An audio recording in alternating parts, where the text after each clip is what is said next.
Assalamualaikum warahmatullahi wabarakatuh. Salam pendidikan, salam merayu bagi seluruh guru Indonesia dan teman-teman subscriber yang saya banggakan. Terima kasih Anda masih setia bersama dengan channel Raden Hasil Apriyadi untuk mengikuti perkembangan informasi terkait dengan P3K ataupun CPNS di tahun 2022 ini.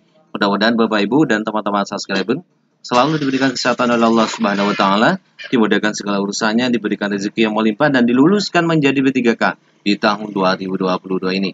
Bagi teman-teman yang baru saja menemukan channel Raden Hasil Apriyadi, silahkan di subscribe, like, dan komen. Jangan lupa aktifkan notifikasinya agar Bapak Ibu bisa mendapatkan informasi secara cepat, aktual, dan terpercaya.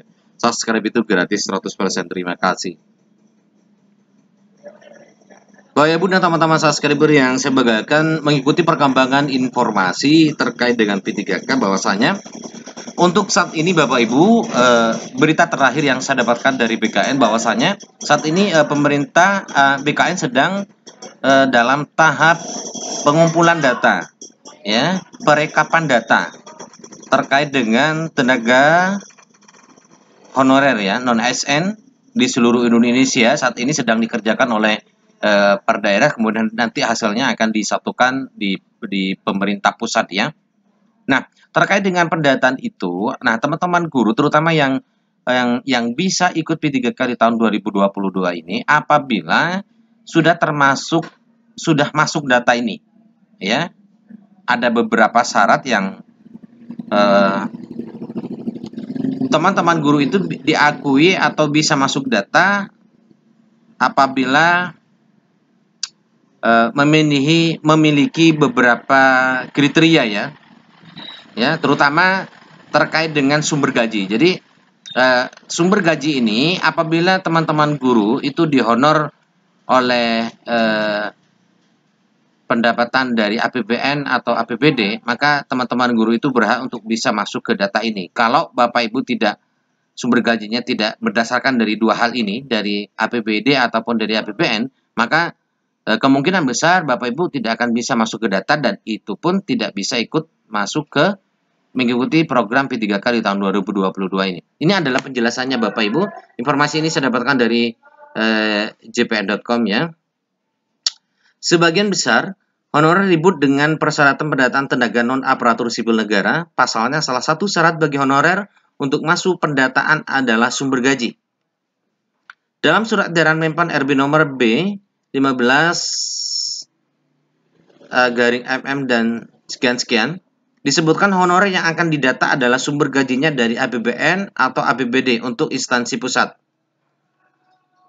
Kemudian APBD untuk instansi daerah, bukan melalui mekanisme pengadaan barang dan jasa, baik individu maupun pihak ketiga.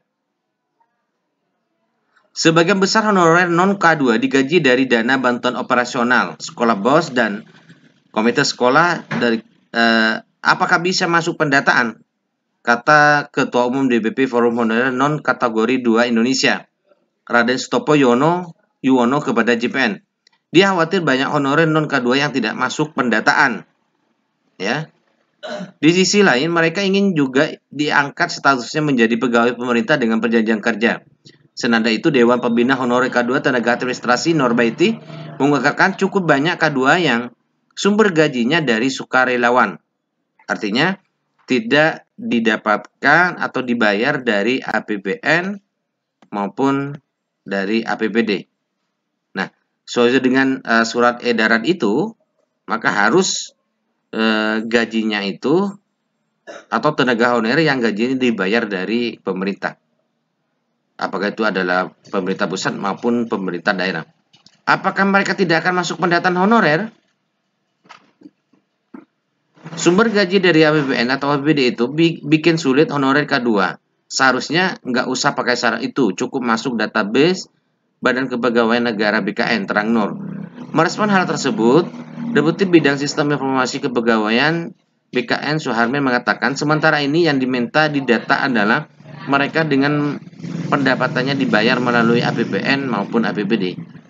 Biasanya, yang pengadaan melalui jasa pengadaan barang atau jasa, mereka bekerja sebagai tenaga ahli.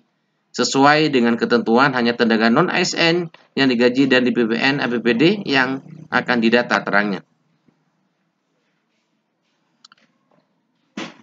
Diketahui dalam surat edaran Menpan RB tersebut ada 5 kriteria honorer yang akan didata. Yang pertama adalah berstatus tenaga honorer K2 yang terdaftar dalam database BKN yang telah bekerja pada instansi pemerintah. Kemudian yang kedua adalah mendapat honorarium dengan mekanisme pembayaran langsung. Sumber honornya berasal dari APBN untuk instansi pusat dan APBD untuk instansi daerah, bukan melalui mekanisme pengadaan barang dan jasa, baik individu maupun pihak ketiga. Ya, ini adalah salah satu persyaratan yang harus dimiliki oleh teman-teman guru agar bisa masuk kepada pendataan. Ya, jika tidak masuk ke data, maka tentunya tidak akan bisa mengikuti P3K di tahun 2022 ini. Baik Bapak Ibu, ini adalah informasi terakhir. Mudah-mudahan informasi ini bisa bermanfaat bagi teman-teman guru sekalian. Salam pendidikan, salam rayu. Assalamualaikum warahmatullahi wabarakatuh.